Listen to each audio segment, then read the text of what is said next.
যারা বলেন যে ঈমান হচ্ছে কেবল অন্তরের বিশ্বাস এবং মুখের স্বীকারোক্তি, তাদের কাছে বা তাদের দাবি অনুযায়ী যদি কেউ আমল না করে তাহলে সে মুমিন থাকবে। এটাই হচ্ছে স্পষ্ট। যদি ঈমান হয়ে থাকে কেবল অন্তরের বিশ্বাস আর মুখের স্বীকারোক্তি, তাহলে এখান থেকে আমরা কি বুঝি যে আমলটা ঈমানের অন্তর্ভুক্ত না। একজন আমল ছাড়াও একজন মুমিন হতে পারে। যারা বলেন যে ঈমান এই তিনটা বিষয় নিয়ে গঠিত, অর্থাৎ আমল, বিশ্বাস, অন্তরের বিশ্বাস, অঙ্গ প্রত্যঙ্গ দ্বারা আমল, আর মুখের স্বীকারোক্তি,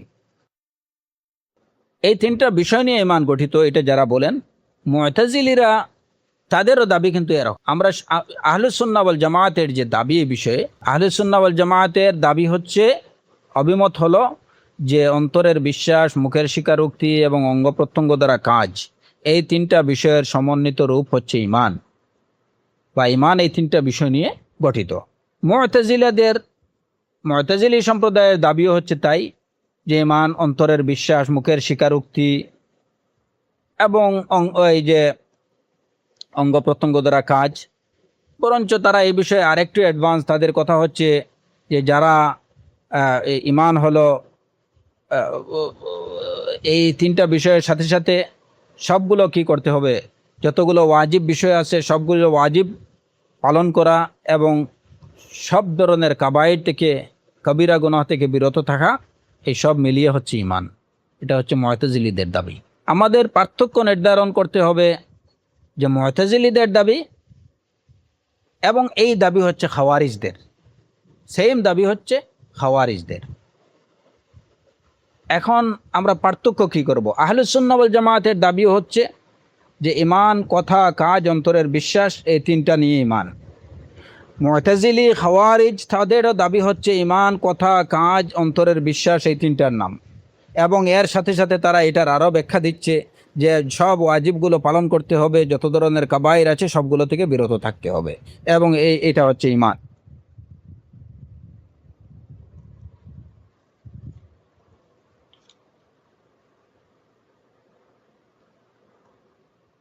তো এই খাওয়ারিজ, যাদেরকে এই যে হারুরিয়া বলা হয়, হারুরিয়া খাওয়ারিজ একই একই দল, এবং মুতাজিলা, তারা তাদের এই দাবি অনুযায়ী যে ঈমান এই তিনটা বিষয়ের নাম, এবং ইন অ্যাডিশন টু দ্যাট যে সব কিছুই তা কী করতে হবে, যত ধরনের আল্লাহ সুবহানাহু ওয়া তাআলা যত কাজের আদেশ দিচ্ছেন, যত ওয়াজিবাত আছে সবগুলো পালন করতে হবে এবং সব রকম কাবিরা গুনাহ থেকে বিরত থাকতে হবে, তবেই হবে এটা ঈমান। তো তাদের এই দাবি অনুযায়ী মুতাজিলি এবং খাওয়ারিজদের কথা হচ্ছে যে মুরতাকিবুল কাবিরা, যে কেউ যদি কবিরা কোনো গুনাহ করে তাহলে সে আর মুমিন থাকবে না।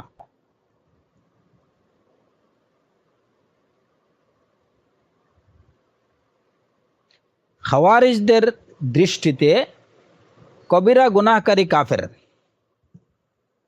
তার এই যে জান এবং মাল হালাল, অর্থাৎ তাকে হত্যা করা, তার মাল লুণ্ঠন করা, সম্পদ লুণ্ঠন করা জায়েজ। এই খাওয়ারিজদের বা হারুরিয়াদের এই যে বিশ্বাসটা কিসের উপরে? ওই ইমানের সংজ্ঞা নেই, কিন্তু তাদের এই কথা, ইমানের সংজ্ঞা নেই তাদের এই কথা, যে যেহেতু ইমান হচ্ছে কথা, কাজ এবং অন্তরের বিশ্বাস, সব ধরনের ওয়াজিবাতগুলো পালন করা এবং সব ধরনের কাবায়ের থেকে বিরত থাকা, এইটা হচ্ছে ইমান। অতএব কেউ যদি কোনো মুরতাকিবুল কাবিরা বা কেউ যদি কোনো কবিরা গুনাহ করে তাহলে সে আর মুমিন থাকবে না, সে কাফির হয়ে যাবে, তার জান মাল মুসলমানদের জন্য হালাল হয়ে যাবে, মানে তাকে হত্যা করা হালাল হবে এবং তার সম্পদ লুণ্ঠন করা মুসলমানের জন্য হালাল হবে। এই আকীদার ভিত্তিতেই তারা আলী রাদিয়াল্লাহু আনহুকে তাকফির করছে, আলী রাদিয়াল্লাহুকে কাফির বলছে, মুআবিয়া রাদিয়াল্লাহু আনহুকে কাফির বলছে। হ্যাঁ, খাওয়ারিজদের এই ইতিহাস বা সূত্রপাতটা কিন্তু এখান থেকে, এই মাসালা থেকে।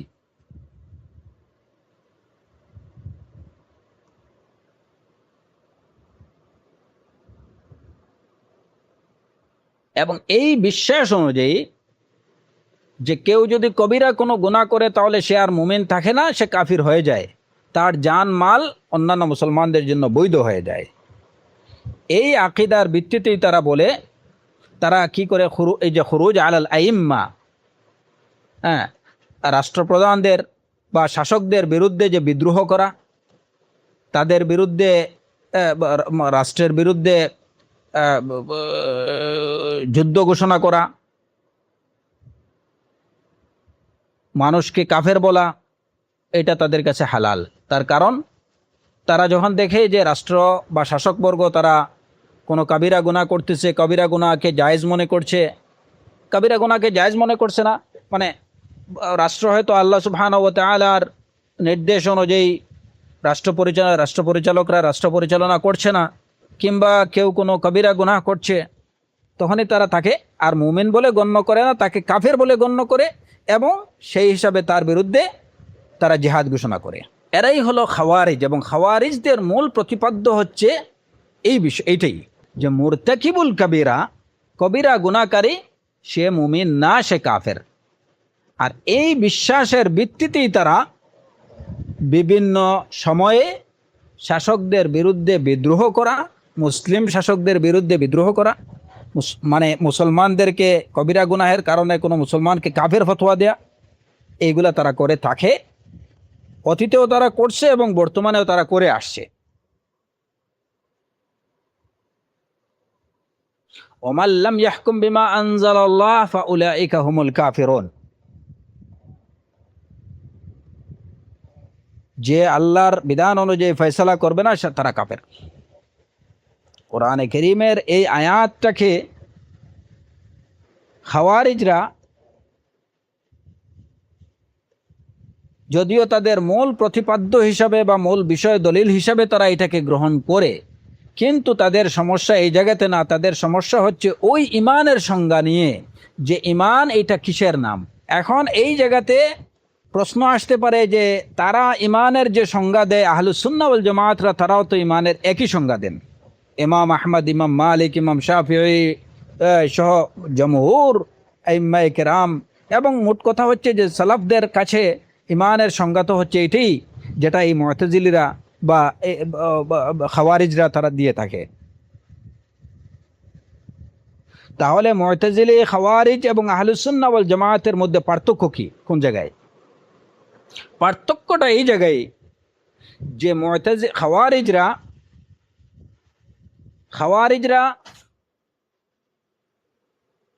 মনে করে যে মুরতাকিবুল কাবিরা, যে কেউ যদি কাবিরা কোনো গুনাহ করে তাহলে সে আর মুমিন থাকে না, সে কাফের হয়ে যায় এবং তাকে হত্যা করা বৈধ।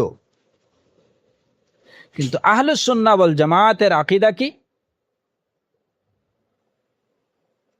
আহলুস সুন্নাহ ওয়াল জামাতের আকীদা হচ্ছে যে যদিও ঈমান এই তিনটা বিষয় নিয়ে গঠিত, কিন্তু মুরতাকিবুল কাবিরা বা কোনো মানে কেউ যদি আল্লাহর নাফরমানি করে, তাহলে এই নাফরমানি দ্বারা কেউ কোনো পাপ করার কারণে সে ঈমান থেকে সম্পূর্ণরূপে বেরিয়ে যায় না, সে বেঈমান হয়ে যায় না। আহলে সুন্নাহর সাথে খাওয়ারিজদের আকীদার পার্থক্য এই জায়গাতে। খাওয়ারিজরা মনে করে, হারুরিয়ুনরা মনে করে যে কোনো কাবিরা গুনাহ করলে একজন মুসলিম আর মুমিন থাকে না, সে কাফির হয়ে যায়। কিন্তু আহলুস সুন্নাহ ওয়াল জামাত কখনো এটা মনে করেন না। আহলুস সুন্নাহ ওয়াল জামাতের কথা হচ্ছে যে একজন মুমিন সে যদি কোনো কবিরা গুনাহ করে তাহলে এর দ্বারা সে ঈমান থেকে বেরিয়ে যায় না। যদিও সে পাপ করার কারণে সে পাপী হিসাবে গণ্য হয়, তবে তার বিষয়টা হচ্ছে আল্লাহ সুবহানাহু ওয়া তাআলার ইচ্ছাধীন। আল্লাহ চাইলে তাকে ক্ষমা করে দেবেন, চাইলে তাকে শাস্তি দিতে পারেন, তবে কোনো অবস্থাতেই সে জাহান্নামের চিরস্থায়ী বাসিন্দা হবে না। এই জায়গাতে খাওয়ারিজদের আকীদা কি? খাওয়ারিজদের আকীদা হলো যে কবিরা গুনাহের কারণে একজন মুমিন আর মুমিনই থাকে না, সে কাফির হয়ে যায় এবং তার জান মাল অন্যান্য মুসলমানদের জন্য বৈধ হয়ে যায় এবং সে জাহান্নামের চিরস্থায়ী বাসিন্দা হয়ে যায়। এই হলো পার্থক্য খাওয়ারিজদের আকীদা এবং আহলুস সুন্নাহ ওয়াল জামায়াতের আকীদার মধ্যে। আহলুস সুন্নাহ ওয়াল জামায়াত মুরতাকিবুল কাবীরা বা কবিরা গুনাহকারীকে সম্পর্কে বলেন না যে সে সে কাফির হয়ে গেছে, তাকে কাফের বলেন না। তার জান মালকে কোনোভাবেই বৈধ মনে করেন না অন্য মুসলমানদের জন্য, এবং তাকে জাহান্নামের চিরস্থায়ী বাসিন্দা হিসাবেও গণ্য করেন না। বরং তাদের কথা হচ্ছে যে আল্লাহ চাইলে তাকে শাস্তি ছাড়াই ক্ষমা করে দিতে পারেন, চাইলে তাকে শাস্তি দিতে পারেন, কিন্তু শেষ পর্যন্ত সে জাহান্নাম থেকে নিষ্কৃতি পাবে, সে জাহান্নামের চিরস্থায়ী বাসিন্দা হবে না। এই হলো খাওয়ারিজদের সাথে আহলুস সুন্নাহ ওয়াল জামায়াতের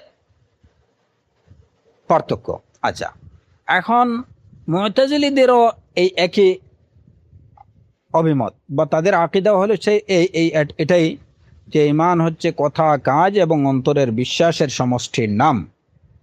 হ্যাঁ, এবং তারা এটাও বলে যে সব ওয়াজিবাতগুলো পালন করতে হবে এবং কবিরা থেকে বেঁচে থাকা, এইসব নিয়ে হচ্ছে ঈমান।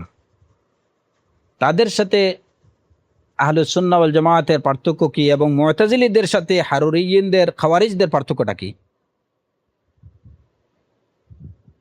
খাওয়ারিজরাও তো একই আকীদা পোষণ করে, তাদের সাথে মুতাজিলিদের পার্থক্য কোন জায়গায়? খাওয়ারিজদের সাথে মুতাজিলিদের পার্থক্য হচ্ছে এই জায়গায় যে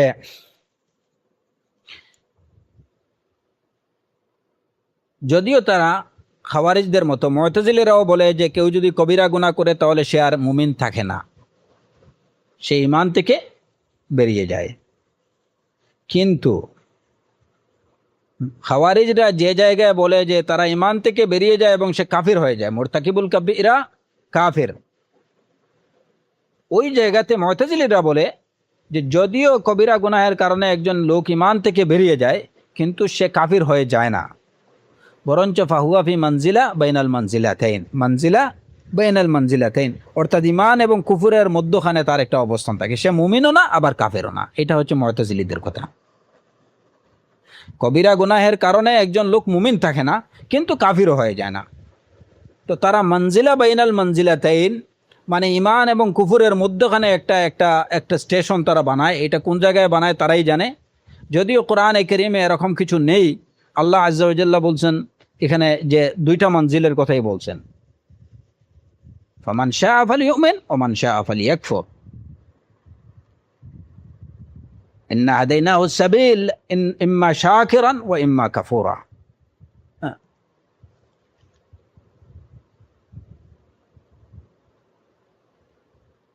ঈমান এবং কুফর, কোরআন এবং সুন্নাহ থেকে আমরা জানি যে মাত্র এই দুইটাই মঞ্জিল হচ্ছে, এই দুইটাই, হয় একজন মানুষ মুমিন হবে অথবা সে কাফের হবে, এর মধ্যখানে আর কিছু নেই। এখন মুতাজিলিরা বলে যে কবিরা গুনাহের কারণে একজন মানুষ ঈমান থেকে বেরিয়ে যায়, তাহলে ঈমান থেকে বেরিয়ে কোথায় যাবে?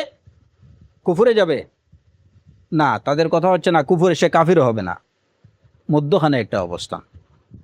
তো তাদের এই যে দাবি মুতাজিলিদের, এই দাবির পিছনে কোনো প্রমাণ নেই, বরঞ্চ এটা কোরআন এবং সুন্নাহর সুস্পষ্ট দলিলের বিপরীত, যে মঞ্জিলা বাইনাল মঞ্জিলাতাইন বলে কিচ্ছু নেই, ঈমান এবং কুফরের মধ্যখানে আর কিছু নেই। এখন প্রশ্ন হতে পারে যে ঈমান এবং কুফরের মধ্যখানে এই যে মানে ফিস্ক, ফাসিকি বা এগুলো আছে, এটা হ্যাঁ ফাসিকি, এটা ঈমান এবং কুফরের মধ্যখানে কিছু না। ফাসিকি এটা ঈমানের মধ্যেই, এটা ঈমানের বাহিরে না। একজন ফাসিক সে কি না? কাফের না, সে মুমিন। একজন ফাসিক সে মুসলিম। অতএব ফিস্কটা ঈমান এবং ইসলামের বাহিরে না, এটা তৃতীয় কোনো মঞ্জিল না।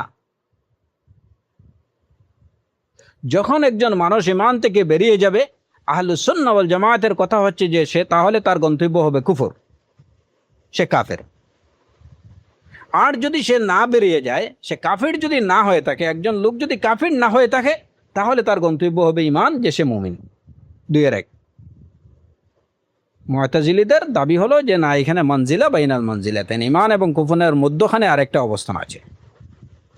তো আহলুল কাবায়ের তারা ওই মধ্যবর্তী অবস্থানে, এটা হচ্ছে মুতাজিলিদের দাবি। আর এইটাই হচ্ছে খাওয়ারিজদের সাথে তাদের পার্থক্য এই জায়গায়। খাওয়ারিজদের কথা হচ্ছে যে না, যখন ইমান থেকে বেরিয়ে যাবে ওই লোক, যে কাবিরা গুনাহ করবে, সে ইমান থেকে বেরিয়ে যাবে এবং সে কাফের হয়ে যাবে। তাহলে হারুরি এবং মুতাজিলিদের মধ্যে তারা দুই বিষয়ে একমত। তারা কোন কোন বিষয়ে? যে খাওয়ারিজরাও বলে যে যারা কবিরা গুনাহ করে সে ইমান থেকে বেরিয়ে যায়, মুতাজিলিরাও বলে যে কবিরা গুনাহ করে সে ইমান থেকে বেরিয়ে যায়, সে আর মুমিন থাকে না। আর দ্বিতীয় বিষয় হচ্ছে যে খাওয়ারিজদের আকীদা হলো কোনো ব্যক্তি যদি কবিরা গুনাহ করে এবং তওবা না করে যদি সে মারা যায়, তাহলে সে জাহান্নামের চিরস্থায়ী বাসিন্দা হবে। মুতাজিলিদেরও দাবি তাই, যে একজন লোক যদি কবিরা গুনাহ করে এবং সে তওবা না করে মারা যায়, তাহলে সে জাহান্নামের চিরস্থায়ী বাসিন্দা হবে।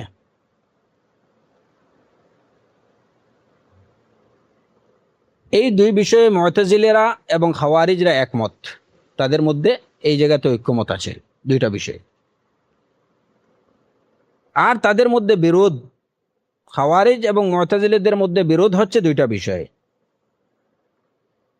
খাওয়ারিজরা কবিরা গুনাহকারীকে সরাসরি কাফির বলে থাকে, কিন্তু মুতাজিলিরা কবিরা গুনাহকারীকে কাফির বলে না।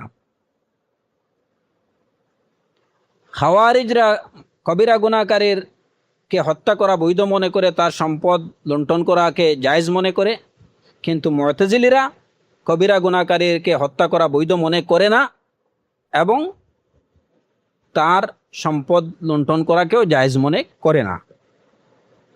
এই হচ্ছে খাওয়ারিজ এবং মুতাজিলিদের মধ্যে পার্থক্য। আর খাওয়ারিজ, মুতাজিলি এবং আহলুস সুন্নাহ ওয়াল জামায়াতের মধ্যে পার্থক্য কি? তাদের মধ্যে এবং আহলুস সুন্নাহ ওয়াল জামায়াতের মধ্যে পার্থক্য হলো যে এদের মধ্যে ইত্তেফাক হলো এই জায়গায়, খাওয়ারিজ, মুতাজিলি এবং আহলুস সুন্নাতের দাবি বাহ্যিকভাবে একই মনে হয়, কারণ ওনারাও এই তিনটা বিষয়, কথা, কাজ এবং অন্তরের বিশ্বাস, এই তিনটা বিষয়ের সমন্বিত রূপকে ঈমান বলেন। আহলুস সুন্নাহও তাই বলেন। কিন্তু পার্থক্যটা কোন জায়গায়? পার্থক্য হলো এই জায়গায় যে খাওয়ারিজ এবং মুতাজিলিরা কবিরা গুনাহকারীকে তারা বলে যে কবিরা গুনাহকারী ইমান বহির্ভূত হয়ে পড়ে, সে আর মুমিন থাকে না। কিন্তু আহলুস সুন্নাহ ওয়াল জামায়াতের কথা হচ্ছে যে কবিরা গুনাহকারী সে ইমান থেকে বেরিয়ে যায় না, সে ইমান থেকে বেরিয়ে যায় না, কাফির হওয়া তো দূরের কথা, সে ইমান বহির্ভূত হয়ে পড়ে না।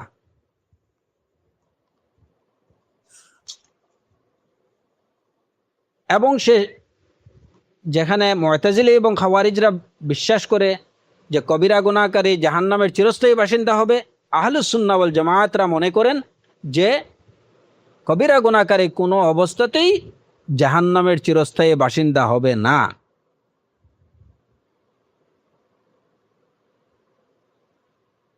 আহলুস সুন্নাহ ওয়াল জামায়াত মনে করেন যে কবিরা গুনাহকারীর জান মাল কোনো অবস্থাতেই কোনো মুসলমানের জন্য বৈধ না।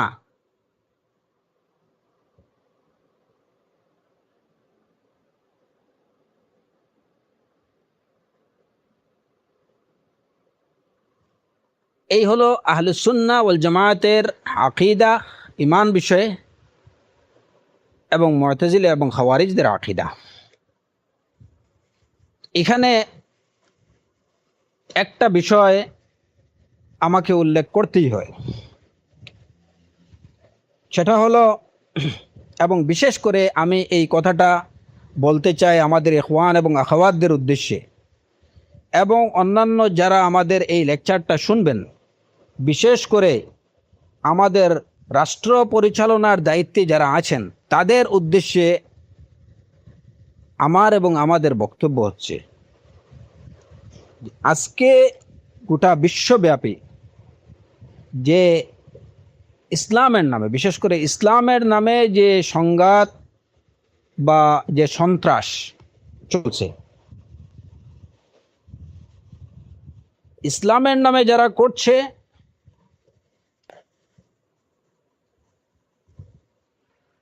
ইসলামী পরিভাষায় আমরা তাদেরকে খাওয়ারিজ বলি।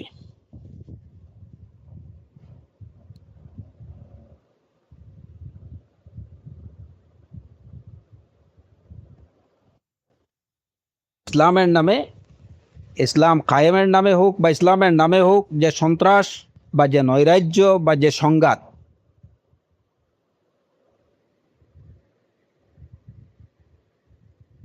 মুসলমানদের সাথে, বিশেষ করে মুসলমানদের সাথে, মুসলমানদের ইসলামের নামে যে মুসলিম সমাজে যে নৈরাজ্য, যে সন্ত্রাস, যে সংঘাত চলছে, এটা হচ্ছে খাওয়ারিজদের কাজ।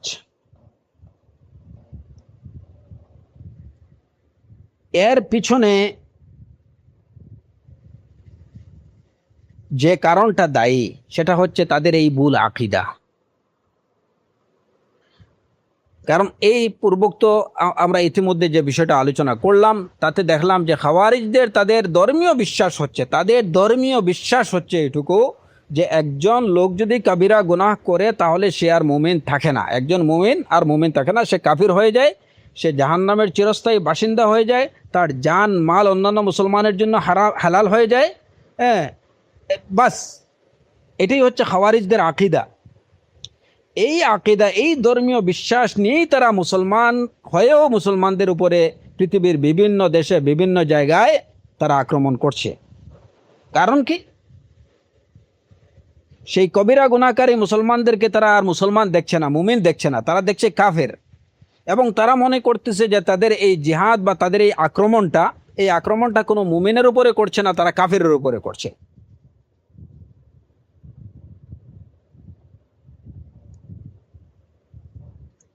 এই আক্রমণটা কোনো মুমিনের উপরে করছে না, তারা এই আক্রমণটা করতেছে একজন কাফিরের উপরে। অতএব একজন কাফিরের জান মাল তারা নিজেদের জন্য বৈধ মনে করছে। সেই হিসাবে আজকে বাংলাদেশ বলেন, কিংবা এই যে সৌদিতে, কিংবা পৃথিবীর বিভিন্ন মুসলিম দেশে দেখা যায় যে এই যে অতর্কিত হামলা বা বিভিন্ন সময়ে এই যে সুইসাইড বম্বিং মুসলমানরা মুসলমানের উপরে করতেছে। এইটা সুস্পষ্ট, এই বিষয়টা পরিষ্কার যে এই কাজটা যারা করছে এরা হচ্ছে খাওয়ারিজ। কারণ খাওয়ারিজ কারা, এটা আমরা কিছুক্ষণ আগেই আমরা আইডেন্টিফাই করলাম কারা খাওয়ারিজ। যাদের বিশ্বাস হচ্ছে এটুকু যে ঈমান, কথা, কাজ, অন্তরের বিশ্বাস, আল্লাহর সব আদেশ নিষেধগুলো পালন করা এবং আল্লাহ যত বিষয় নিষেধ করছেন, সব ধরনের কাবাইর থেকে বিরত থাকা, এইগুলা যদি পাওয়া যায় কোনো মুসলমানদের মধ্যে, যদি সে এনশিওর করতে পারে এই বিষয়গুলো, তাহলে তাদের দৃষ্টিতে সেই হচ্ছে মুমিন। আর যদি দেখা যায় যে এর মধ্য থেকে একটা বিষয় না পাওয়া যায়, তাহলে তাদের দৃষ্টিতে, খাওয়ারিজদের দৃষ্টিতে সেই হচ্ছে কাফের, তার বিরুদ্ধে তাকে হত্যা করা তারা বৈধ মনে করে। এই ধর্মীয় বিশ্বাসের ভিত্তিতেই তারা এই যে তারা নিজেরা মুসলমান হয়েও বিভিন্ন জায়গায় পৃথিবীর বিভিন্ন দেশে মুসলমানদের উপরে আক্রমণ করছে। অতএব প্রথমত আমাদের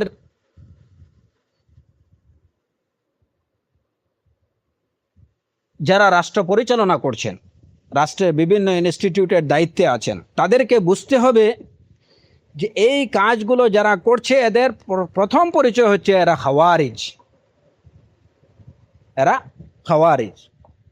আর এর পিছনে দায়ী কি দায়ী, কেন তারা এই কাজটুকু করছে? হয়তো এই গবেষণার পিছনে পৃথিবীর বিভিন্ন দেশের মুসলমান কর্তারা লক্ষ লক্ষ ডলার ব্যয় করছেন। তাদের ইন্টেলিজেন্স ব্যুরো হয়তো এই বিষয়টা নিয়ে অনেক গবেষণা, অনেক কিছু করতেছে যে কেন এগুলা করছে। যারা প্রকৃত অর্থেই কারণটা খুঁজে বের করার চেষ্টা করছেন, তারা হয়তো এর পিছনে অনেক সময়, অনেক অর্থ ব্যয় করতেছেন যে কেন এমন হচ্ছে। হ্যাঁ, কিছু আছে যে যারা এটার মূলে বা প্রকৃত কারণ খোঁজার দরকার মনে করে না, এটাকে একটা রাজনৈতিক একটা পরিচয় দিয়ে মূল বিষয়টাকে আড়ালে রাখতে চায়, এদের কথা ভিন্ন। আচ্ছা, এদের বিষয়ে আমরা পরে বলছি। যারা, আমাদের কথা হচ্ছে যে যারা প্রকৃত অর্থে রাষ্ট্র পরিচালনাকারী, যারা চান যে এই সব লোকরা কারা, যারা নিজেদেরকে মুসলমান, যাদের পরিচয় বাহ্যিকভাবে দেখা যায় মুসলমান, অথচ তারাই আবার অন্যান্য মুসলমানের উপরে বিভিন্ন জায়গায় নারী পুরুষ, হ্যাঁ, তারপরে আবাল বৃদ্ধ বনিতা সবার উপরে আক্রমণ করতেছে। এরা কারা?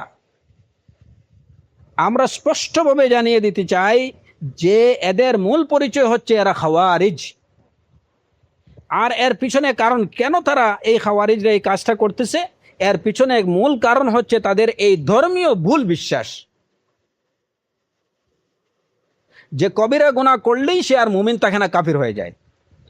তো সেই জায়গায় যখন তারা দেখে যে একটা রাষ্ট্রপ্রধান বা রাষ্ট্র পরিচালনা যারা করছেন, ওনারা হয়তো সর্বক্ষেত্রে তারা ইসলামের নির্দেশগুলো পালন করছেন না, তারা চুরি করলে হাত কাটতেছেন না, তারা মনে করে যে এটা কবিরা গুনাহ হয়ে গেছে। অতএব যেহেতু যারা রাষ্ট্র পরিচালনা করছে তারা আল্লাহর এই নির্দেশ পালন করছে না, অতএব তারা কুফর করছে, তারা কাফের। অতএব এই রাষ্ট্রের বিরুদ্ধে বিদ্রোহ করা এই সমস্ত খাওয়ারিজের দৃষ্টিতে তারা হালাল মনে করছে, এবং এটাকে সওয়াবের কাজ, ইবাদতের কাজ মনে করেই তারা রাষ্ট্রের বিরুদ্ধে যুদ্ধ করছে, বিভিন্ন জায়গায় মানুষের উপরে, নিরীহ মুসলমানদের উপরে আক্রমণ করছে, হ্যাঁ, এবং এটাকে তারা হালাল মনে করতেছে, তারা এটাকে সওয়াবের কাজ মনে করতেছে, এটাকে তারা তাদের জান্নাতের পথ সুগম করার একটা মাধ্যম মনে করছে। কারণটা এই জায়গায়। অতএব কারণ নির্ণয় করে আপনাদেরকে ট্রিটমেন্ট করতে হবে।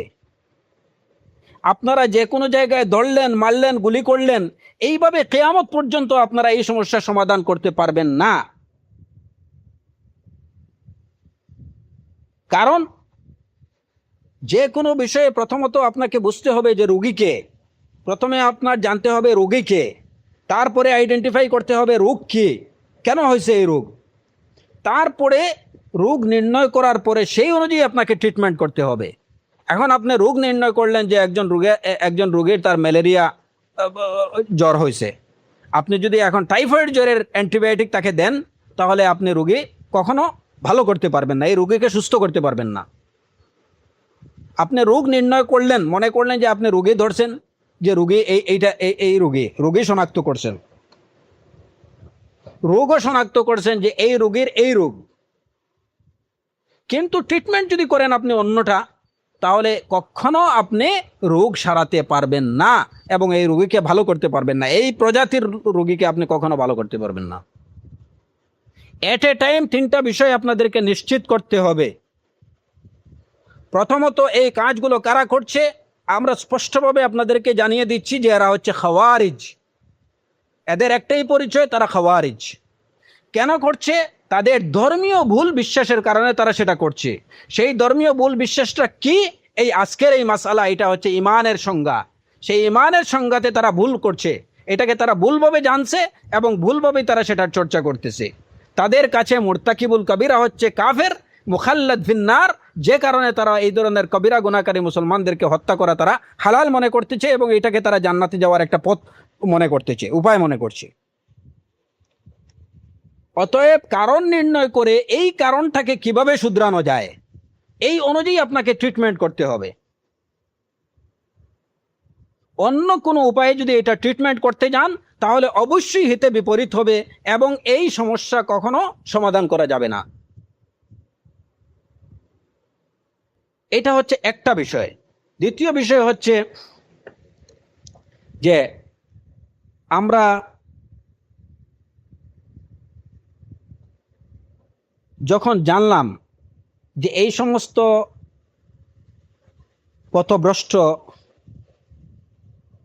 বা বিভ্রান্ত ছেলেপেলে যারা আছে, যারা ধর্মীয় একটা ভুল বিশ্বাস পোষণ করতেছে,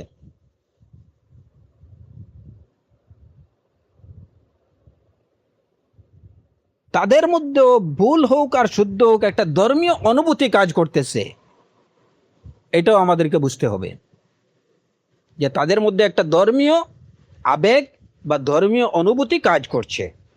সে তার ধর্মীয় আকীদা অনুযায়ী মনে করছে যে এটা হচ্ছে সওয়াবের কাজ, যে একজন কাফেরকে হত্যা করা, কিংবা যে মুসলমান হয়েও কবিরা গুনাহ করছে, সে যেহেতু কাফির হয়ে গেল, অতএব তাকে হত্যা করা, তার জান মাল, এটা তার জন্য হালাল, এটাকে সে সওয়াবের কাজ মনে করে করছে। তাহলে ট্রিটমেন্টটা কি করতে হবে? রাষ্ট্র পরিচালনা যারা করছেন কিংবা রাষ্ট্রের গুরুত্বপূর্ণ ইনস্টিটিউট যারা পরিচালনা করছেন, তাদের দায়িত্ব হলো প্রথমত এদের আকীদা সংশোধন করা। এদের আকীদা সংশোধন করতে হবে। তাদেরকে বুঝিয়ে দেন এইটুকু, যে তুমি যে আকীদা পোষণ করছো এটা আহলুস সুন্নাহ ওয়াল জামায়াতের আকীদা না, এটা সালাফে সালেহিনের আকীদা না, এটা রাসূলুল্লাহ সাল্লাল্লাহু আলাইহি ওয়াসাল্লাম, সাহাবায়ে কেরাম, তাবিঈন, আতিবাউত তাবিঈন এবং তাদের প্রকৃত যথার্থ অনুসারী যারা, তাদের আকীদা এটা না। তুমি ভুল আকীদা পোষণ করছো এবং এই ভুল আকীদা এটা তোমাকে জান্নাতে নেওয়া তো দূরের কথা, এটা তোমাকে ইসলাম থেকে বের করে দিচ্ছে।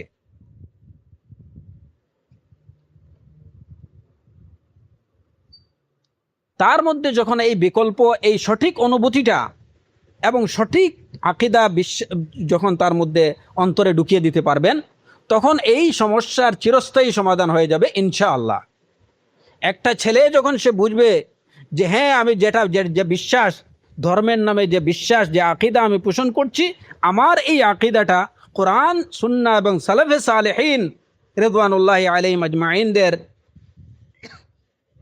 ফাহাম অনুযায়ী এবং তাদের আকীদা থেকে বিপরীত, আকীদার বিপরীত, পরিপন্থী, কোরআন সুন্নাহর আকীদার পরিপন্থী, সালাফে সালেহিনের আকীদার পরিপন্থী, তখন সে অবশ্যই সত্যের দিকে ফিরে আসবে।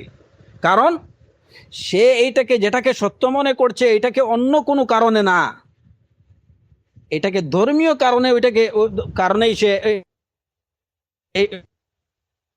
ওইটাকে ধর্মীয় আকীদা মনে করেই সে একটা ভুল আকীদা ধর্মীয় সঠিক আকীদা মনে করে পোষণ করছে। অতএব তাকে অল্টারনেটিভ যেটা দেন আপনি, যে ধর্মের নামে সঠিক আকীদাটা তাকে সঠিকভাবে বুঝিয়ে দেন, তাহলেই হবে সমস্যার স্থায়ী সমাধান। আর নতুবা বাই ফোর্স কিংবা রাজনৈতিক বক্তব্য দিয়ে যদি এই সমস্যার সমাধান করতে চান, তাহলে এটা হবে জাতির সাথে একটা নাটক করা, এটা প্রতারণা করা, যে মূল সমস্যাটাকে জিইয়ে রেখে মানুষের সামনে শুধু কেবলমাত্র আইওয়াশ করার একটা অপচেষ্টা।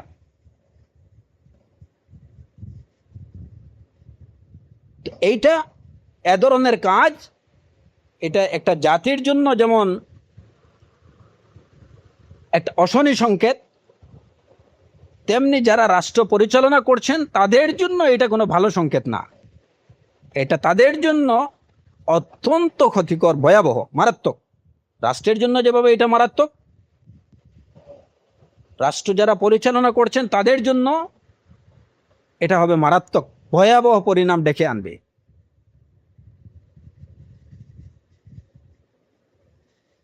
এখানে ভুল হচ্ছে কোন জায়গায়?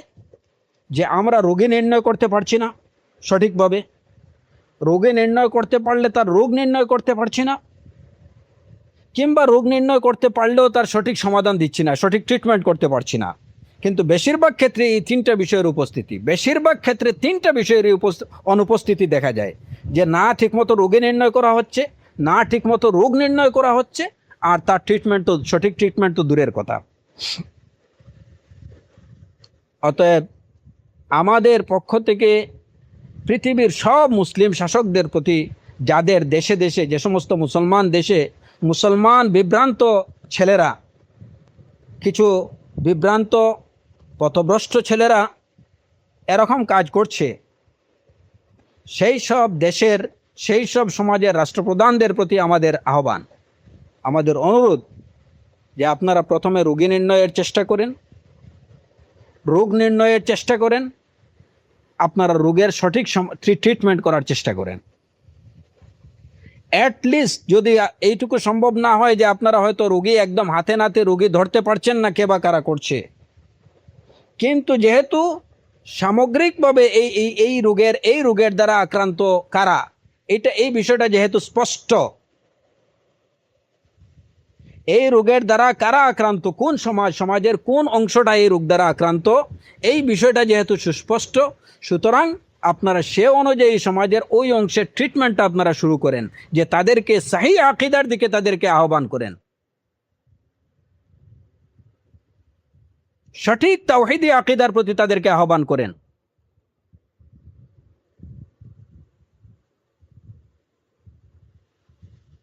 তাহলে ইনশাআল্লাহ সমস্যার সমাধান হয়ে যাবে। কিন্তু দুঃখজনক হলেও এটা সত্য যে এই সব সমস্যায় যেসব সমাজ বা যারা আক্রান্ত কিংবা যারা এই সমস্যা সমাধানের জন্য উঠে পড়ে লেগে আছেন, এই সমস্যার জন্য যারা খুব বিচলিত, তারা প্রচণ্ড ভুল পথে চলছেন। তারা প্রচণ্ড সমস্যার সমাধানের ক্ষেত্রে প্রচণ্ড উল্টা পথে চলতেছেন। উল্টা পথে কিভাবে চলতেছেন আমরা সেটা এক্ষুনি ইনশাআল্লাহ বলবো।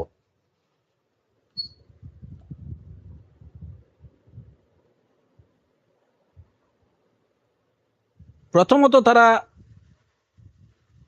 সঠিক ব্যবস্থা, এদেরকে সংশোধনের সঠিক ব্যবস্থা তারা নিচ্ছেন না। এরা কারা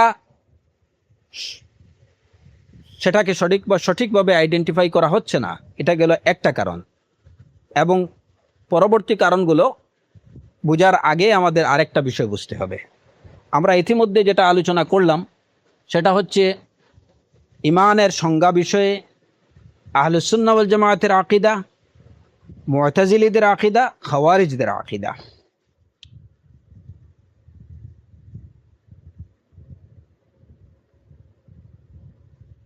বাকি রয়ে গেল আহলুস সুন্নাহ ওয়াল জামায়াতের মধ্যে এই যে হানাফিয়নদের যে বিশ্বাস, আকীদা, ইমানের বিষয়ে আমরা জানলাম যে ওনাদের হানাফিয়নদের একটা অংশ, বেশিরভাগের অভিমত হচ্ছে ইমান হচ্ছে কথা, মুখের স্বীকারোক্তি এবং অন্তরের বিশ্বাস, এই দুইটার নাম। তাদের কিছু অংশের যেমন মাতুরিদি, তাদের আকীদা হচ্ছে যে ইমান কেবল অন্তরের বিশ্বাসের নাম।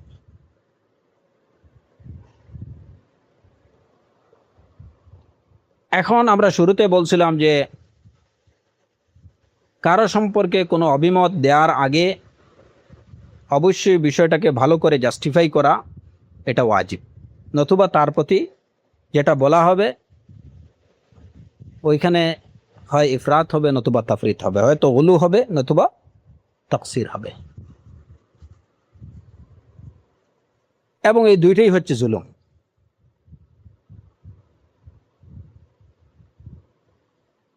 হানাফিয়ুনদের এই আকীদার কারণে তাদের উপরে যে ইরজার অভিযোগ আনা হয়, এই ইরজা কি? ইরজা শব্দটা আরজা ইউরজিউ থেকে, যে কোনো কিছুকে প্রলম্বিত করা, বিলম্বিত করা, দেরি করা, লেট করা, পরে আনা। ওই জায়গা থেকেই এই অর্থে মুরজিআ বলা হয় যে যারা ইমান থেকে আমলকে পৃথক করেন, যারা ইমানের মধ্যে আমলকে আনেন না, ইমানের পরে আমলকে আনেন। মুরজিআ শব্দটাকে বিশ্লেষণ করলে এই একটা অর্থ পাওয়া যায়, কোনো কিছুকে প্রলম্বিত করা, বিলম্বিত করা কিংবা পরে আনা। যেহেতু যারা মূল ইমানের আমলকে মূল ইমানের অংশ মনে করেন না, বরং বলেন যে ইমান হচ্ছে তসদিক, অন্তরের বিশ্বাস, আর মুখের কথা, আমল হচ্ছে পরে। এই পরে বলার কারণে তাদেরকে বলা হয় শাব্দিক অর্থে তাদেরকে মুরজিআ, তারা হচ্ছেন মুরজিআ। মুরজিআ আরেকটা হচ্ছে রাজা থেকে হতে পারে মুরজিআ, যে তারা আশাবাদী। আশাবাদী কোন অর্থে? আশাবাদী এই অর্থে যে তারা মুরতাকিবুল, যে কেউ যদি আমল না করে তাহলে তারা আশা করেন যে আল্লাহ তাকে ক্ষমা করে দেবেন, আল্লাহ চাইলে তাকে ক্ষমা করে দিতে পারেন এবং সে জাহান্নামের চিরস্থায়ী বাসিন্দা হবে না। এই আশা পোষণের কারণে তাদেরকে হয়তো মুরজিয়া বলা হতে পারে, অর্থাৎ রাজা থেকেও মুরজিয়া হতে পারে অথবা ইরজা থেকে মুরজিয়া হতে পারে। কিন্তু মূল বেশিরভাগের অধিকাংশ উলামায়ে কেরামদের কথা হচ্ছে যে এটা ইরজা থেকে, ইমান থেকে আমলকে তাখির করার কারণে তাদেরকে মুরজিআ বলা হয়। এই হচ্ছে শাব্দিক অর্থে এবং পরিভাষাগত অর্থে। শাব্দিক অর্থে এরা হচ্ছে মুরজিআ, যারা এই আকীদা পোষণ করেন। পরিভাষাগতভাবে মুরজিআ কারা, প্রকৃত মুরজিআ কারা এবং তাদের আকীদা কি?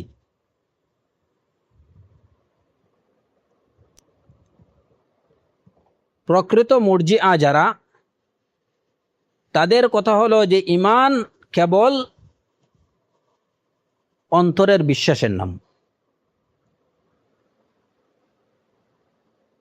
ঈমান হলো কেবল অন্তরের বিশ্বাসের নাম।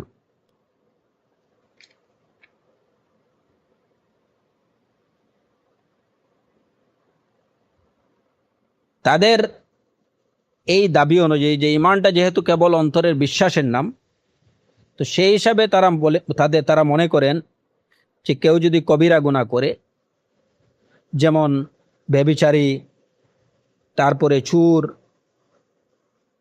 মদ্যপ, ডাকাত, এই ধরনের যত বড় মানে কবিরা গুনাহ, মেজর সিনসগুলো যেগুলো আছে, এগুলা যদি কেউ করে তাহলে সে এর দ্বারা জাহান্নামের শাস্তি ভোগের উপযোগী হবে না।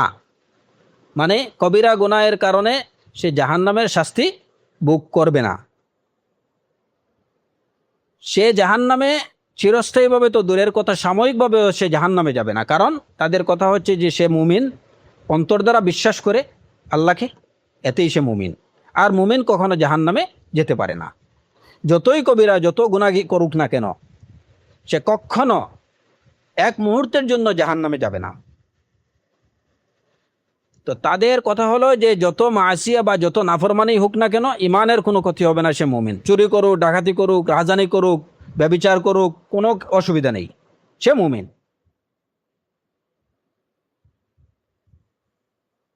নাফরমানের কারণে তাদের আকীদা হচ্ছে যে নাফরমানের কারণে ইমান বিন্দুমাত্র হ্রাস পাবে না, এবং কবিরা গুনাহ যদি কেউ করে তাকে ফাসিক বলা যাবে না, বরঞ্চ সে হচ্ছে কামিল মুমিন। এটা হচ্ছে মুরজিআদের কথা, এবং এরাই হলো প্রকৃত মুরজিআ।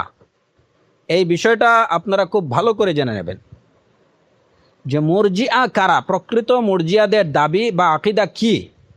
প্রকৃত মুরজিআদের আকীদা হলো যে ঈমান হচ্ছে কেবল কলবের বিষয়, আল ইতিরাফ বিল কলব।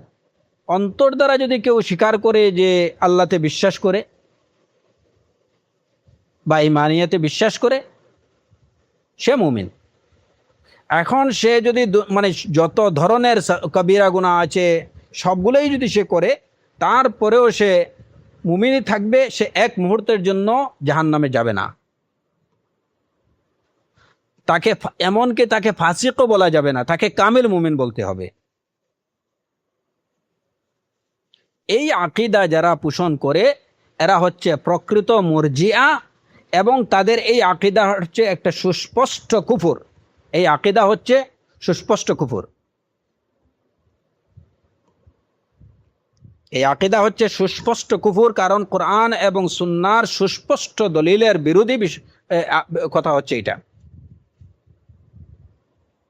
এখন আপনারা বলেন যে হানাফিয়ুন যারা বা ইমাম আবু হানিফা রাহিমাহুল্লাহ, উনি কি এরকম কিছু বলছেন কিনা? এখন যদি ঢালাওভাবে বলা হয় হানাফিয়ুনরা মুরজিআ, তাহলে বলতে হবে যে হানাফিয়ুনরা তাদের আকীদা হচ্ছে আকীদাতু কুফর, কুফরি আকীদা। এটা কি ইমাম আবু হানিফা রাহিমাহুল্লাহর প্রতি এটা আদল, না তার প্রতি এটা জুলুম? এবং যারা হয়তো ইমাম আবু হানিফা রাহিমাহুল্লাহর অনুসারী, তাদের প্রতি এটা আদল হবে না এটা জুলুম হবে? আপনি ঢালাওভাবে হানাফিয়ুনরা মুরজিআ, ইমাম আবু হানিফা মুরজিআ, আপনি কি বলছেন সেটা কি আপনি বুঝতে পারছেন?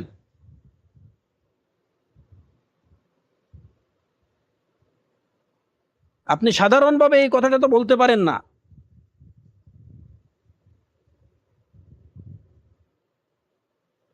হ্যাঁ, যদি কেউ কখনো মিন হাইসুল লুগা, আবিধানিক অর্থে যদি কেউ এটাই বলে তাহলে সেটা ভিন্ন কথা, কিন্তু আপনি যখন ফতোয়া দেন তখন কোনো ফতোয়া তো এটা আবিধানিক অর্থে তো ফতোয়া হয় না, আবিধানিক অর্থে ফতোয়া দেওয়া হয় না, ফতোয়া হয় কিয়ের উপরে, পরিভাষাগত কিতে বিষয়ের উপরে। তো প্রকৃত মুরজিআ যারা, তাদের আকিদা হচ্ছে কুফরি আকিদা। যখন তারা বলে যে ঈমান হচ্ছে কেবল মানে অন্তরের বিশ্বাসের নাম, এবং একজন লোক সে যত যত পাপ করুক না কেন, সে এক মুহূর্তের জন্য সে জাহান্নামে যাবে না, তাকে ফাসিক বলা যাবে না, সে কামিল মুমিন। এবং শুধু তাই না, এদের আকিদা হচ্ছে, প্রকৃত মুরজিআ যারা, তাদের আকিদা হচ্ছে যে তার ঈমান এবং আবু বকর, ওমর, ওসমানের ঈমান সমান। এমনকি সে বলে যে তার ঈমান এবং মুহাম্মদুর রাসূলুল্লাহ সাল্লাল্লাহু আলাইহি ওয়াসাল্লামের ঈমান সমান ঈমান। সে যেমন কামিল মুমিন, মুহাম্মদ সাল্লাল্লাহু আলাইহি ওয়াসাল্লাম যেমন কামিল মুমিন, সে ওই রকম সেম কামিল মুমিন। এটা হচ্ছে প্রকৃত মুরজিআদের আকিদা, প্রকৃত মুরজিআদের আকিদা এটা। এবার বলেন যে কোনো আহলুল ইলম, আহলুস সুন্নাতের কোনো আলেম কেউ কি কখনো বলছেন যে ইমাম আবু হানিফা কিংবা প্রকৃত অর্থে যারা হানাফিয়ুন, প্রকৃত অর্থে হানাফিয়ুন এই কারণে বললাম যে আমাদের সমাজে সকল্ড হানাফিয়ুনদের সংখ্যাই বেশি, সকল্ড হানাফিয়ুনদের সংখ্যা বেশি, যারা নিজেদেরকে ইমাম আবু হানিফার অনুসারী বলে দাবি করে, হানাফি বলে দাবি করে, কিন্তু ইমাম আবু হানিফা রাহিমাহুল্লাহর উসুল এবং মানহাজ থেকে তারা অনেক অনেক দূরে।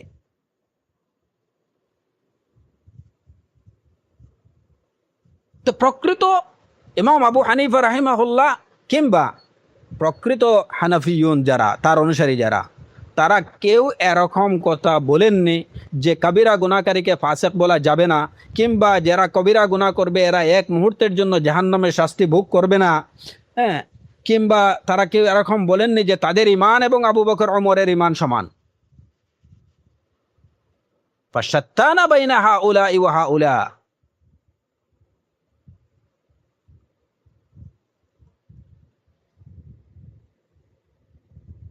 হ্যাঁ,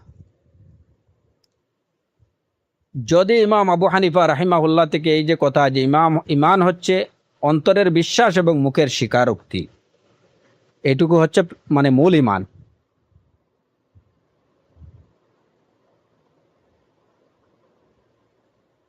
কিন্তু তারা আমল, এটা আমলের যে সমস্ত যে বিষয়গুলো আল্লাহ সুবহানাহু ওয়া তাআলা আদেশ করছেন সেগুলো পালন করা ওয়াজিব, এবং যেগুলো থেকে নিষেধ করছেন সেগুলো থেকে বিরত থাকা ওয়াজিব, এই বিষয়ে তাদের বিন্দু মাত্র কোনো সন্দেহ নেই। বরঞ্চ তারা এই বিষয়টাকে নির্দ্বিধায় স্বীকার করেন যে আমল যদিও আসলে ঈমানের অন্তর্ভুক্ত না, অংশ না, কিন্তু ঈমানের জন্য এটা অপরিহার্য, ঈমানের জন্য এটা অপরিহার্য। এবং তারা বিশ্বাস করেন যে যদি কেউ গুনাহ করে তাহলে এর জন্য তাকে শাস্তি ভোগ করতে হবে, কেউ যদি কবিরা করে এর জন্য তাকে শাস্তি ভোগ করতে হবে। হ্যাঁ, তবে যদি আল্লাহ সুবহানাহু ওয়া তাআলা চান কাউকে ক্ষমা করে দিতে সেটা ভিন্ন কথা, কিন্তু আল্লাহর সাধারণ নিয়ম অনুযায়ী তাকে শাস্তি ভোগ করতেই হবে। এবং তারা এটাও বলেন যে কবিরা গুনাহকারী ফাসিক, তারা কখনো এইটুকু বলেন যে ঈমান, নূরে ঈমান, তারা কথাটাকে এইভাবে বলেন যে নূরে ঈমান, আবু বকর রাদিয়াল্লাহু আনহুর মধ্যে ঈমানের নূর যে যে যে পরিমাণ ছিল, অবশ্যই তার পরবর্তী অন্য কারোর মধ্যে ঈমানের নূর সেই পরিমাণ না, বরং এর থেকে অনেক অনেক কম।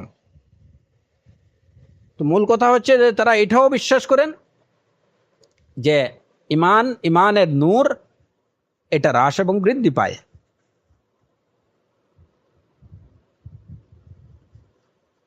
তারা কখনো এরকম দাবি করেননি যে আবু বকর রাদিয়াল্লাহু আনহুর ঈমান ওমরের ঈমানের মতো অন্যান্য মানুষের ঈমান, তার ঈমান। হ্যাঁ, তো আলা কুল্লি হাল আমি ওই আলোচনাকে কি করে নেই, আজকের আলোচনা আমি এখনই সংক্ষিপ্ত করতে চাচ্ছি ইনশাআল্লাহ। তো এখানে দুইটা বিষয়, প্রকৃত মুরজিআ যারা, তাদের আকীদা হচ্ছে কুফরি আকীদা, যেটা কোরআন এবং সুন্নাহর আকীদা বিরোধী।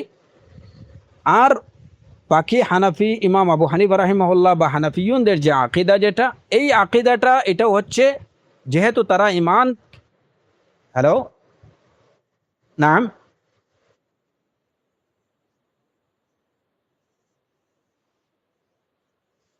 খায়রান ইনশাআল্লাহ, আল্লাহ বারিক ফিক। না, তো ইমাম আবু হানিফা রাহিমাহুল্লাহ বা হানাফিয়ুনদের যে আকীদা, যেটা ইমানের বিষয়, সংজ্ঞা বিষয়, যদিও এইটা বাহ্যিক মানে শাব্দিক অর্থে এখানে তারা ইমানকে, আমলকে প্রলম্বিত করতেছেন ইমান থেকে, সেই অর্থে, অর্থাৎ শাব্দিক অর্থে এটাকে যদিও ইরজা বলা হয়, কিন্তু শরীয়তের পরিভাষায় সেটা ইরজা না। আর যদি সেটা ইরজাও হয়, তাহলে সেই ইরজা, এটা এই যে এই আকীদা, এই আকীদাটা সুস্পষ্ট কোনো কুফরি আকীদা না। এটাকে আহলুস সুন্নাহ ওয়াল জামাতের কোনো আলেম এটাকে কুফর বলেননি, এই আকীদাকে কুফর বলেননি। পক্ষান্তরে প্রকৃত মুরজিআ যারা, তাদের যে আকীদা, সেই আকীদাটা কুফর। এই বিষয়ে আহলুস সুন্নাহ কারোর মধ্যে কোনো কি নেই, দ্বিমত নেই। কারণ তাদের বক্তব্য কোরআন এবং সুন্নাহর সুস্পষ্ট দলিলের সম্পূর্ণ বিপরীত। এই জায়গাতে আমাদেরকে অবশ্যই আদল কায়েম করতে হবে যে যদিও হানাফিয়ুনদের তাদের আকীদা, ইমান সম্পর্কে, ইমানের সংজ্ঞা বিষয়ে তাদের যে আকীদা, এটা যদিও শাব্দিক অর্থে এখানের মধ্যে ইরজা পাওয়া যাচ্ছে, কিন্তু সেই ইরজাটা এই পর্যায়ের না যাতে এটা, এই আকীদাটা কুফর হিসাবে গণ্য হয়, এরকম না। যদিও এর সাথে আরও অনেকগুলো অনেক ব্যাখ্যা আছে, কিন্তু কমপক্ষে অবশ্যই এই আকীদা পোষণ করতে হবে যে ইমানের সংজ্ঞা বিষয়ে হানাফিয়ুনদের যে মানে ইমাম আবু হানিফা রাহিমাহুল্লাহর যে আকীদা, সেই আকীদাটা কোনো আকীদার মধ্যে কোনো কুফর নেই। এবং মুরজিআ, প্রকৃত মুরজিআদের আকীদা এবং হানাফিয়ুনদের আকীদার মধ্যে অনেক অনেক পার্থক্য রয়েছে। এই বিশ্বাসটুকু রাখতে হবে এবং এই কথা স্বীকার করতে হবে। যদি আমরা প্রকৃত মুরজিআ এবং মুরজিআদের আকীদা এবং হানাফিয়ুনদের আকীদা যদি একাকার করে ফেলি এবং তাদের উভয়কে যদি আমরা এক চোখে দেখি, তাহলে সেটা হবে আদলের খেলাফ, এটা ঠিক না। আচ্ছা, তো যাই হোক, আজকের আলোচনা শেষ করতে চাই যে কথা দ্বারা, যে এখানে আমরা জানলাম যে হানাফিদের আকীদা কি, যে ঈমান কেবল কথা, অন্তরের বিশ্বাস আর মুখের কথা, এটাই হচ্ছে ঈমান। এখন আমল যদি কেউ নাও করে, তাহলে সে মুমিন হিসাবে গণ্য হবে।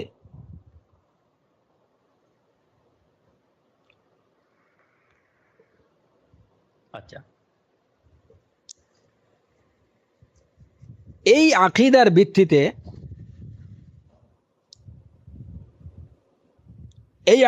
ভিত্তিতে, দেখা যায় যে আমাদের মুসলমান সমাজে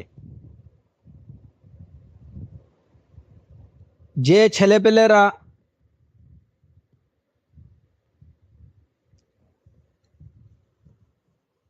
বিভিন্ন ধরনের অপকর্মে লিপ্ত, বিশেষ করে আমি আমাদের বাংলাদেশের মুসলিম সমাজের কথা বলছি,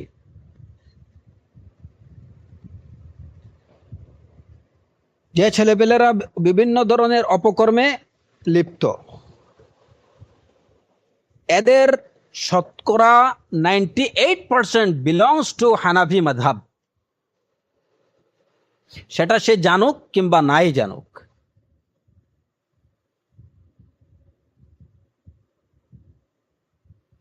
এখন সে মনে করতেছে যে আমার মাযহাবে আমল করলে, যদি আমলটা তো ইমানের অন্তর্ভুক্ত বিষয় না, আমি তো মুমিন, আমি সালাত পড়ছি না তাতে কি হইল, আমি তো মুমিন, আমি মদ খাচ্ছি তাতে কি, আমি তো মুমিন, আমি চুরি করছি, ডাকাতি করছি, মানুষ মারছি, এতে অসুবিধা কি, আমি তো মুমিন।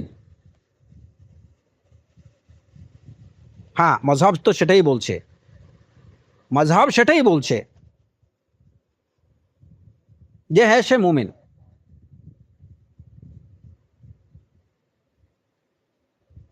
এখন সে যদি মুমিন হয় তাহলে এই মুমিনকে হত্যা করা কোনোভাবেই তো বৈধ হতে পারে না। এটাও তো মাযহাবে হারাম। একজন মুমিনের জানমাল তো বৈধ না অন্য মুমিনের জন্য। তাহলে সে যত ধরনের মানে অপকর্মই করুক না কেন, আপনি তাকে হত্যা করতে পারেন না। আপনার মযহাব অনুযায়ী আপনি যদি মযহাবের অনুসারী হন তাহলে তো অবশ্যই আপনি তাকে হত্যা করতে পারেন না, সে যত অপকর্মই করুক না কেন।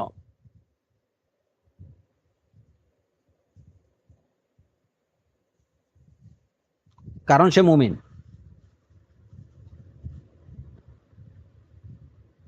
তাহলে তাকে গুলি করে হত্যা করা কিংবা যে কোনোভাবে কাউকে, একজন মুসলমানের জন্য অন্য মুমিনকে হত্যা করা, এইটা আপনার মযহাবে জায়েজ হলো কিভাবে?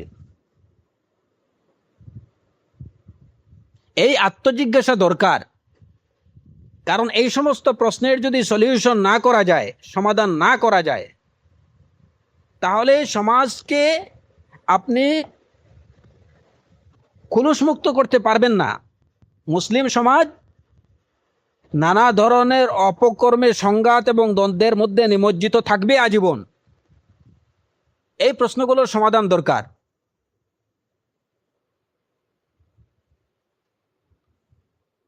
কারণ আমাদের এই যে ধর্মীয় বিশ্বাস, আপনি একদিকে রাষ্ট্রের পক্ষ থেকে কিংবা যে কারো একটা সমাজের, একটা সুনির্দিষ্ট একটা সমাজের পক্ষ থেকেই যদি আজকে মনে করেন যে হানাফি মাযহাবকে পৃষ্ঠপোষকতা করা হলো, তো হানাফি মাযহাবকে পৃষ্ঠপোষকতা করলেন, তার অর্থ কি হচ্ছে? আমরা যদি মৌলিক বিষয়গুলোর দিকে তাকাই, যে এই যে মাযহাবকে আপনি পৃষ্ঠপোষকতা করছেন সেই মাযহাবে ইমান হচ্ছে কেবল অন্তরের বিশ্বাস আর মুখের কথা।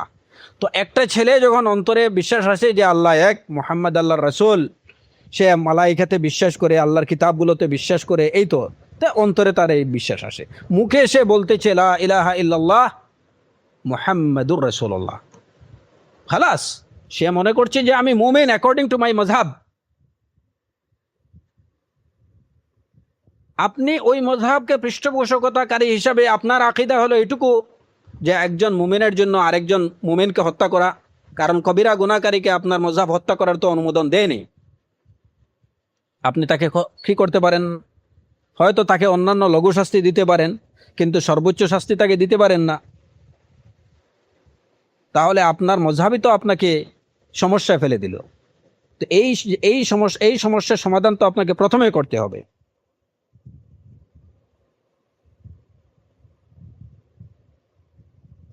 এই সমস্যার সমাধান ছাড়া এই সংঘাতকে নিরসন করা যাচ্ছে না কোনোভাবেই।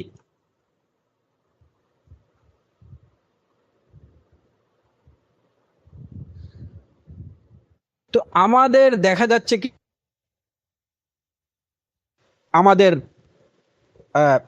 রাষ্ট্র পরিচালনা যারা করছেন কিংবা রাষ্ট্রের বিভিন্ন গুরুত্বপূর্ণ ইনস্টিটিউট যারা পরিচালনা করছেন, ওনারা এই একদিকে সন্ত্রাসের বিরুদ্ধে যুদ্ধ ঘোষণা করছেন, সন্ত্রাসীদের বিরুদ্ধে যুদ্ধ ঘোষণা করছেন, অন্যদিকে ওনারা পৃষ্ঠপোষকতা করছেন এমন একটা ধর্মীয় আদর্শকে, যে ধর্মীয় আদর্শটা সন্ত্রাস দমনের জন্য, যেটা কিনা আমি জেনারেলি বলবো না, যে বিশেষ করে এই বিষয়ে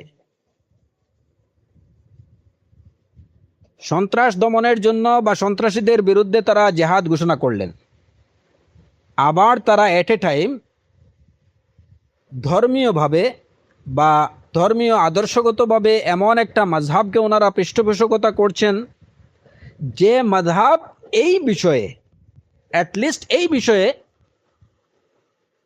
খুবই উদার।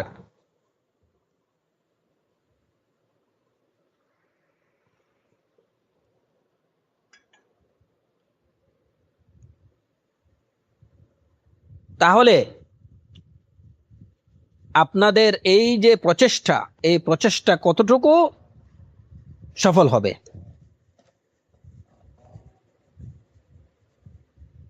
যদি আমরা একটা উদাহরণ দিতে যাই, যে আপনি খুব হার্ড লাইনে অবস্থান নিচ্ছেন, যে যত ধরনের অপকর্ম, সব ধরনের অপকর্মগুলোকে কঠোর হাতে, জিরো টলারেন্স, সন্ত্রাসী যেখানে পাও হত্যা করো, বাস শেষ, কোনো কথাবার্তা নেই, গুলি করো, শেষ করো, খতম করো। আবার আপনি এমন কারো আদর্শে উজ্জীবিত, বা এমন কারো আদর্শকে আপনি পৃষ্ঠপোষকতা করছেন, যিনি উদার মনা, যিনি বলতেছেন যে হয়তো যে না, সাধারণ ক্ষমা ঘোষণা করো সবার জন্য, তাহলে আপনি যে আদর্শ লালন করছেন কিংবা যে আদর্শকে পৃষ্ঠপোষকতা করছেন, আর বাস্তব ক্ষেত্রে যে বিষয়টাকে আপনি অনুশীলন বা চর্চা করছেন, এই দুইটা তো কন্ট্রাডিক্টরি হয়ে গেল। এখন দেখা যায়, আমি একদম আরেকটু সুস্পষ্টভাবে বলি, যে যদি আপনারা প্রকৃত অর্থেই যদি এই রাষ্ট্র থেকে সন্ত্রাস নির্মূল করতে চান এবং সন্ত্রাসীদেরকে আপনারা সংশোধন করতে চান, তাহলে অবশ্যই আপনাদের সালাফে সালেহিনের আদর্শ অনুসরণ করতে হবে, কারণ ওই জায়গাতেই সমাধান।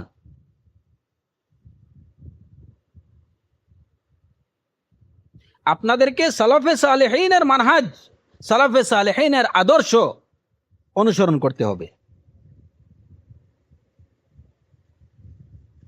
যখন আপনি আসবেন এই জায়গাতে, সালাফে সালেহিনদের আদর্শে আসবেন, তখনই সেই আদর্শ আপনাকে বলে দেবে যে এই সন্ত্রাসীদের বিরুদ্ধে আপনার অ্যাকশন কি হতে পারে।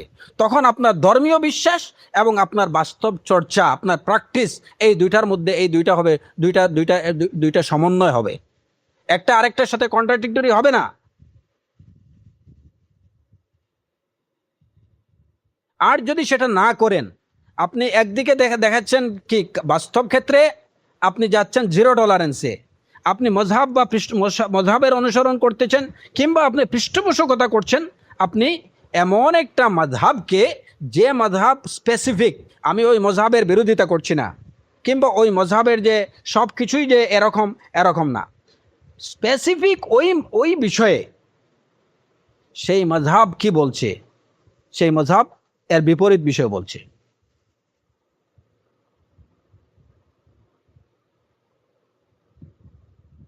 ঈমান কেবল অন্তরের বিশ্বাস এবং মুখের স্বীকারোক্তি, বাস খালাস, সে মুমিন।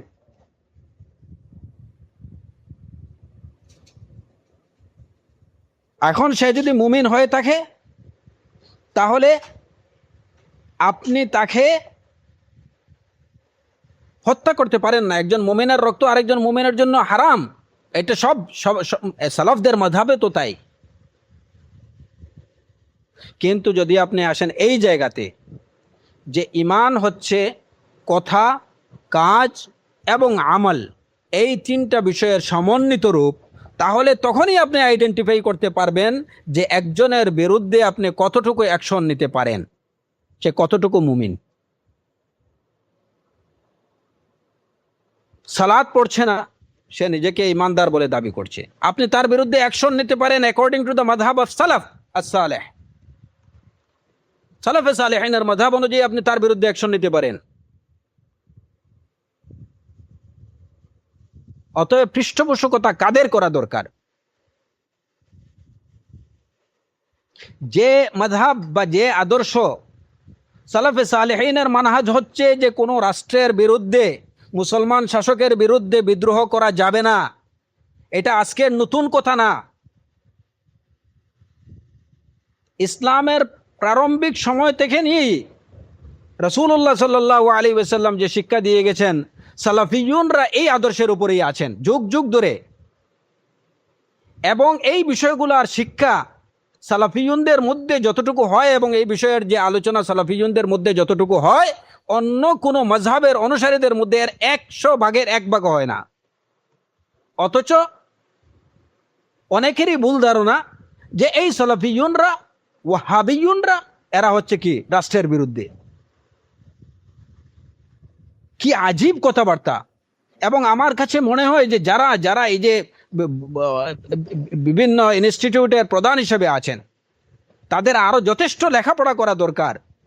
বিশেষ করে কোনো ধর্মীয় আদর্শ নিয়ে কথা বলার আগে কিংবা কোনো ধর্মীয় আদর্শের সম্পর্কে কোনো মন্তব্য করার আগে অবশ্যই সেটার এ টু জেড তাদের জানা দরকার। অ্যাটলিস্ট তাদের পড়ার ওই আদর্শের উপরে লেখা যে বইগুলো আছে সেগুলো তাদের পড়া দরকার।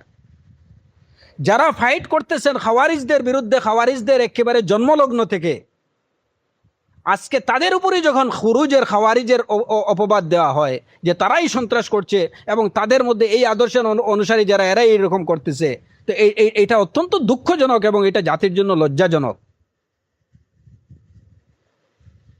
আপনি দেখান যে মাযহাবের, বাংলাদেশের বেশিরভাগ লোকেরা যে মাযহাবের অনুসারী, সেই মাযহাবের কতটা বইয়ের মধ্যে লেখা আছে যে শাসকের বিরুদ্ধে বিদ্রোহ করা যাবে না? সেই মাযহাবের কতটা বইয়ের মধ্যে লেখা আছে যে শাসকের আনুগত্য করতে হবে সর্ববিষয়ে, যতক্ষণ না সে আল্লাহর নাফরমানিমূলক কোনো বিষয়ে আদেশ করবে ততক্ষণ পর্যন্ত শাসকের আনুগত্য করতে হবে। এটা যদি তোমার স্বার্থের বিরুদ্ধে যায় তারপরেও তোমাকে শাসকের আনুগত্য করে যেতে হবে। তোমার নিজের স্বার্থের বিরুদ্ধেও যদি যায় তারপরেও তোমাকে শাসকের আনুগত্য করে যেতে হবে। এই কথাগুলো সালাফিয়ুনদের কিতাবের মধ্যেই, এবং এই শিক্ষা সালাফিয়ুনরা যুগে যুগে দিয়ে আসছেন। অতএব সন্ত্রাস এবং সন্ত্রাসীদের বিরুদ্ধে প্রকৃত অ্যাকশন, খাওয়ারিজদের জন্মলগ্ন থেকে তাদের বিরোধিতা এবং তাদের প্রোটেকশন, তাদেরকে প্রোটেক্ট যারা করে আসছেন তারা হচ্ছেন মাযহাবুস, যারা সালাফে সালেহিনের অনুসারী সালাফিয়ুনরা। এই দাবি সালাফিয়ুনরা যতটুকু করতে পারবেন অন্য কোনো মাযহাবের অনুসারীরা ততটুকু করতে পারবে না। আর এটা শুধু আমাদের মুখের দাবি না, আমাদের ক্লাসিক্যাল যে সমস্ত বইগুলো আছে, কিতাবগুলো আছে, ইমাম আহমদ ইবনে হাম্বল রাহিমাহুল্লাহ থেকে শুরু করে ইমাম ইবনে তাইমিয়া, ইমাম ইবনুল কাইয়িম রাহিমাহুল্লাহ সহ যুগে যুগে আহলুস সুন্নাহ ওয়াল জামায়াতের সালাফে সালেহিনের অনুসারী যত আলেম মাশায়েখরা গেছেন তাদের বক্তব্য শুনেন, অডিও শুনেন, তাদের বইপত্র পড়েন, দেখেন যে এই সন্ত্রাসের বিরুদ্ধে প্রকৃত যুদ্ধ ঘোষণাকারী কারা আর অর্থগতভাবে হোক আর বাস্তবিক অর্থে হোক সন্ত্রাসের লালনকারী কারা, কোন মাযহাবের অনুসারী লোক। এই বিষয়গুলা যদি, প্রকৃত বিষয়গুলা যদি না বুঝেন তাহলে মূল সমস্যার সমাধান আপনারা কখনো করতে পারবেন না। কারা আপনাদের জন্য সহায়ক এবং কারা আপনাদের জন্য সহায়ক না, কোন আদর্শ আপনাদের জন্য সহায়ক, রাষ্ট্রের জন্য, রাষ্ট্রের উন্নয়ন, রাষ্ট্রের উন্নতি, সমাজের উন্নতির জন্য কোন আদর্শ সহায়ক, এই বিষয়টা কমপক্ষে বুঝতে হবে। কারা আপনাদের প্রকৃত বন্ধু, কারা আপনাদের পক্ষে কথা বলছে।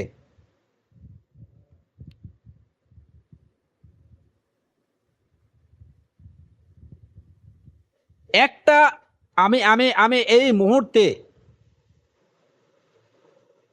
যারা মনে করেন যে সালাফিয়ুনরা বা ওয়াহাবিয়ুনরা এরা সন্ত্রাসের উৎস, তাদেরকে আমি চ্যালেঞ্জ করছি যে আপনারা প্রকৃত সালাফিয়ুন যারা, তাদের একটা বই কিংবা একটা লেকচারে আপনি এমন কিছু দেখান যেখানে শাসকের বিরুদ্ধে, জি হ্যালো, জি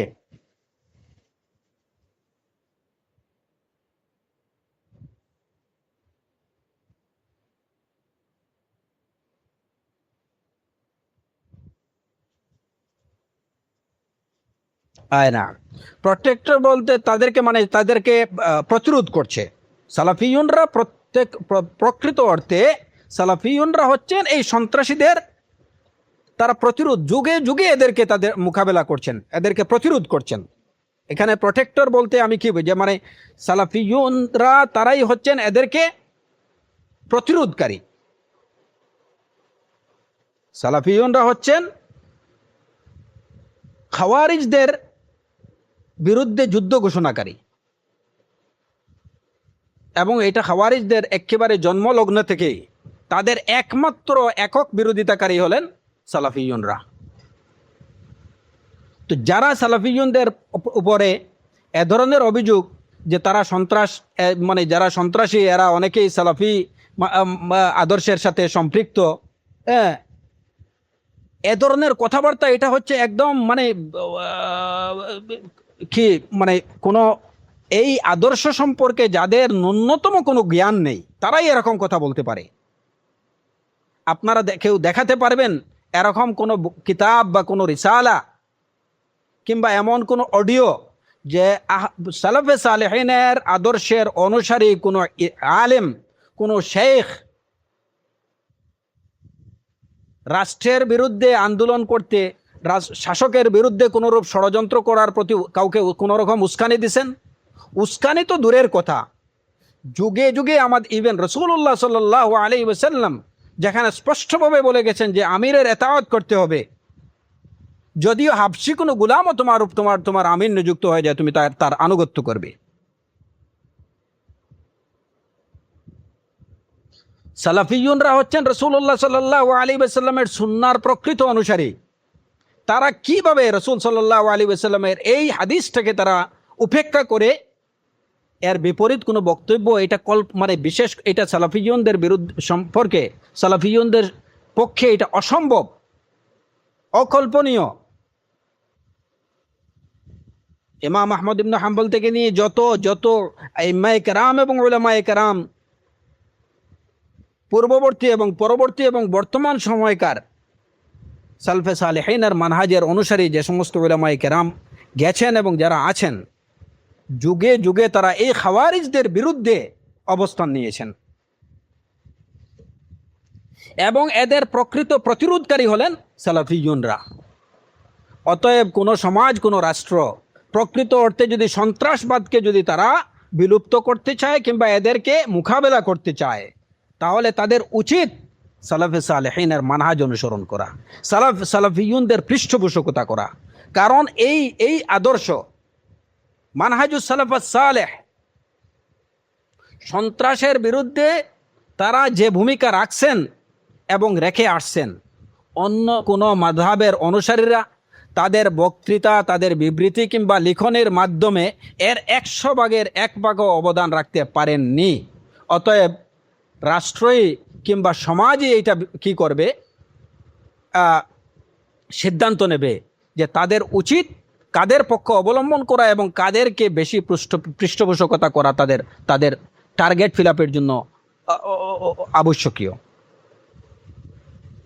তারা যে লক্ষ্য উদ্দেশ্য নিয়ে এগিয়ে চলছেন, সন্ত্রাস নির্মূলের যে টার্গেট তাদের, সেই টার্গেটকে যদি ওনারা পূর্ণতা দিতে চান বিইজনিল্লাহি তাআলা, তাহলে তাদের ওয়াজিব হলো সালাফিয়ুনদের পৃষ্ঠপোষকতা করা এবং সালাফে সালেহিনের মানহাজ অনুসরণ করা। অন্য কোনোভাবে কিংবা অন্য কোনো গোষ্ঠী, অন্য কোনো দল কিংবা অন্য কোনো আদর্শের অনুসারীদেরকে পৃষ্ঠপোষকতা করে কিংবা অন্য কোনো আদর্শের অনুসরণ করে আপনারা এই সমস্যার সমাধান করতে পারবেন না।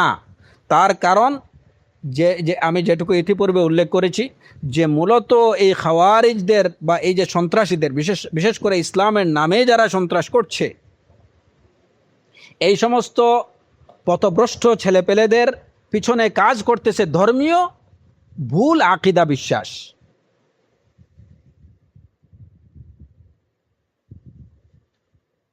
এইটার সমাধানের জন্য বা ট্রিটমেন্টের জন্য আপনাকে ধর্মীয়ভাবেই সেটা করতে হবে। সেই ধর্মীয়ভাবে করতে গেলে যদি আপনি ভুল ধর্মীয় আদর্শ অনুসরণ করেন কিংবা ভুল ধর্মীয় আদর্শকে আপনি যদি পৃষ্ঠপোষকতা করেন, তাহলে সমস্যা কমবে না, বরঞ্চ সমস্যা আরো বেড়ে যাবে।